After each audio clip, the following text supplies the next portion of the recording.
Hello everyone. Today I'm going to talk about the elements, but knowing the future of space life, the wonder of the world. So first, I'm going to talk about the introduction and the capabilities of life in planets, and the elements, and last, the conclusion. So first, elements are the fundamental building blocks of the universe and life itself. They exist in diverse forms and combinations, endowing matter with a vast array of properties. From the simplest hydrogen atom to more complex ones, they interact and react, laying the groundwork for the existence and sustenance of life. The roles range from being the key constituents of living organisms, such as carbon and oxygen and organic molecules, to participating in the intricate biochemical processes that occur within cells. Elements are not only the essence of the physical world, but also the silent enablers of the complexity and beauty of life as we know it. First, I'm going to talk about capabilities of life in planets. First, everyone, let's think about it. If we need to create a new planet in outer space, what should we need? So first, we need a liquid medium. Liquid water is the basis for the existence of life on Earth. For other planets, similar liquid media are also needed to support biochemical reactions. For example, on planets with lower temperatures, ammonia, methane, and other substances are liquid under suitable conditions and may also become the medium of life activities. Then, if we need to create a planet from outer space, we also need an energy source, and a stable energy source is crucial. Light, like stars, is a common source of energy, which can enable the surface of the planet to obtain enough energy to drive chemical reactions, such as photosynthesis. And additionally, geothermal energy, like inside the planet, is also a form of energy that may promote the cycle of certain chemicals and create conditions for the origin of life. And we need a suitable temperature. The temperature of the planet should not be too high or too low. If it is too high, organic molecules may decompose, but if the temperature is too low, the chemical reaction will become extremely slow. It is generally believed that this temperature range should allow the existence of liquid media. For example, the suitable temperature for life on Earth is roughly between negative 50 degrees and 50 degrees Celsius. And we need to be rich in chemical reactions. We need to be rich in chemical elements. There should be enough elements needed to form life on the planet, such as carbon, hydrogen, oxygen, nitrogen, and else, or other elements that may support life, such as silicon, and these elements can be combined in an appropriate way, such as forming organic compounds or complex chemicals through geological processes such as volcanic activity and meteorite impact. And last, we need a stable environment. The planets should have a relatively stable orbit and geological environment. If the orbital eccentricity is too large, it will cause the surface temperature of the planet to change dramatically. Moreover, the geological activity inside the planet cannot be too violent. Frequent large-scale volcanic eruptions or earthquakes will destroy the cradle of life. And now I'm going to talk about the elements that can be used in Earth life. First, uh, first, I will talk about hydrogen. Hydrogen is highly reactive and it's easily combined with other elements, especially with oxygen to form water, H2O for short, and combustion reactions. It has one proton in the nucleus and one electron orbiting it, and it is used in fuel cells to generate electricity and in the production of ammonia for fertilizers. Now I'm going to talk about carbon. Carbon can form stable covalent bonds with many elements. It has multiple oxidation states and can participate in various redox reactions. Atom structure. It has 6 protons, 6 neutrons, and 6 electrons arranged in 2 energy levels. It is used for basic of organic chemistry, used in fuels, plastic, and all living organism structures. Carbon is suitable for life in many planets because it can form stable covalent bonds with many elements. Now I'm going to talk about oxygen.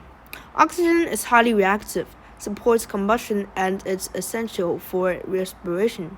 It really forms oxide with most elements. Do you know when inside a bomb has a part, and it has most of oxygen inside? It has 8 protons, 8 neutrons, and 8 electrons with 2 unpaired electrons in the other shell. It is used in medical applications for breathing support and in combustion processes in industries. Oxygen is also capable for plant life. Now I'm going to talk about nitrogen. Nitrogen is relatively unreactive due to the triple bond in N2 or nitric N2, but can react under high temperature or pressure. It has 7 protons, 7 neutrons, and 7 electrons. It is used to make ammonia, fertilizers, and as an inert gas in some industrial processes. Nitrogen gas can go in at a new planet because it is an inert gas and it is not reactive. Phosphorus. So now I'm going to talk about phosphorus. White phosphorus is highly reactive and spontaneously igniting in air. Red phosphorus is less reactive. And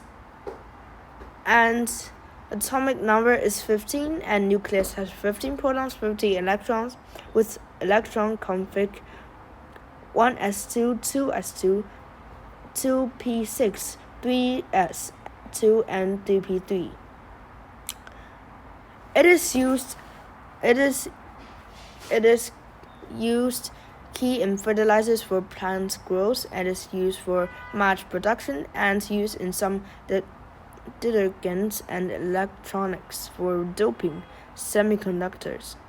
Phosphorus is used in Earth life because it is a key component of important molecules like DNA, RNA, and ATP. It helps to store and transfer energy, and it is involved in cell structure and function, making it essential for the existence and development of life. Now I'm going to talk about the possible elements in outer space or in space life. First, I'm going to talk about magnesium. Magnesium is fairly reactive and reacts with air and acids. It has 12 protons,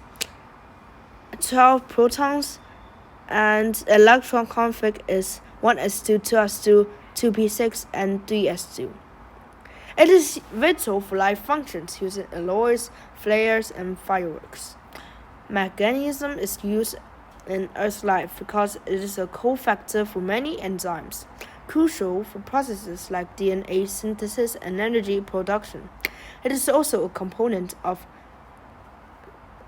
chlorophyll, enabling photosynthesis in planets, which is fundamental for the food chain and life on Earth.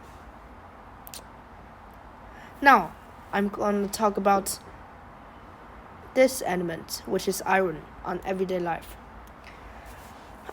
Iron is moderately reactive and it corrodes easily in the presence of moisture and oxygen. It has 26 protons and 26 neutrons and 26 electrons. It is used to make steel, which is used in construction, machinery, and others. Iron has the possibility to participate in life activities. Iron is a source of cells coloring. Also, it is important for energy transformation. Now, I'm going to talk about one of the important elements that can be used in planet life, which is silicon. Silicon is less reactive at room temperature, but it can react with halogens and some strong oxidizing agents. It has 14 protons and 14 neutrons and 14 electrons. It is used in the semiconductor industry to make computer chips and solar cells. In the space environment, many planets' environment is not good, like high temperatures, pressure, radiation, and cold weather. But silicon can afford and overcome these problems. For instance, silicon can fall into SiH4 and else. They can form at the surface of many rocks. Silicon can be used in other planets' life because it is abundant. Like carbon on Earth, it can form long-chain molecules and stable bonds, potentially creating a complex chemistry basis for life in different planetary environments. Last, I'm going to talk about this special element called ammonia. It is a compound. Ammonia can play a role in the space life community, and ammonia is commonly found in many planets. It is similar to water structure. It can dissolve many matter. If ammonia can be in space life as a solvent in nitrogen, then nitrogen and hydrogen will be very essential. Ammonia could be used in other planets' life because it's a good solvent like water on Earth. It can dissolve many substances and has nitrogen, which is essential for building biological molecules, potentially supporting alternative biochemistries.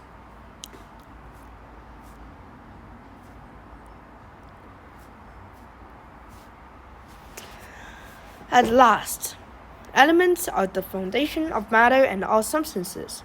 Their unique properties and reactivity govern chemical reactions and compound formation. From basic space life, oxygen and carbon, to advanced tech, iron, they are essential. Understanding elements drives progress in various fields, and its continued exploration of their potential will lead to future innovations. Thank you.